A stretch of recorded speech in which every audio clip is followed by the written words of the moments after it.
हर महादेव दोस्तों आज हम बात करेंगे घृष्णेश्वर ज्योतिर्लिंग के बारे में।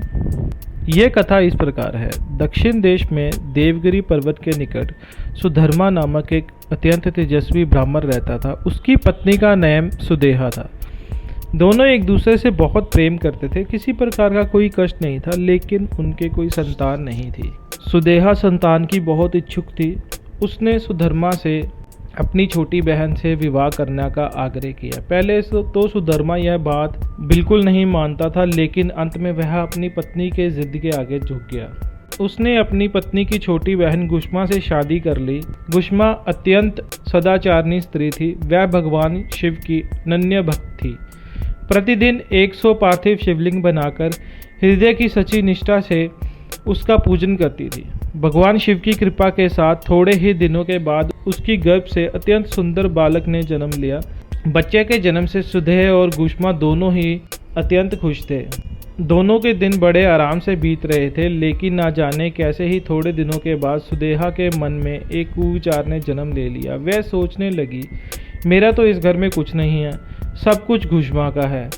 मेरे पति पर भी उसने अधिकार जमा लिया है, संतान भी उसकी है। यह कुविचार धीरे धीरे उसके मन में बढ़ने लगा। इधर गुष्मा का वह बालक भी बड़ा हो रहा था। धीरे धीरे वह जवान हो गया, उसका विवाह भी हो गया।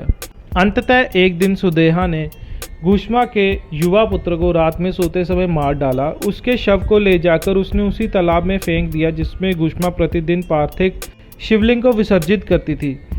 सुबह होते ही सबको इस बात का पता चला। पूरे घर में कोहराम मच गया, लेकिन गुष्मा नित्य के भांति भगवान शिव की आराधना करती रही, जैसे कुछ हुआ ही ना हो। पूजा समाप्त करने के बाद वह पार्थिव शिवलिंग को तालाब में छोड़ने के लिए चल पड़ी। जब वह तालाब से लौटने लगी तो उसका प्यारा बालक तालाब के भीतर से निकलकर आता हुआ दिखलाई पड़ा। वह सदा की भांति आकर गुष्मा के चरणों में गिर पड़ा, जैसे कि वह आसपास से घूमकर आ रहा हो। इसी समय भगवान शिव भी वहां प्रकट होकर गुष्मा से वर मांगने को कहने लगे। कहा, हे प्रभु, यदि आप मुझ पर प्रसन्न हो तो मेरी अभागिन बहन को क्षमा कर दें।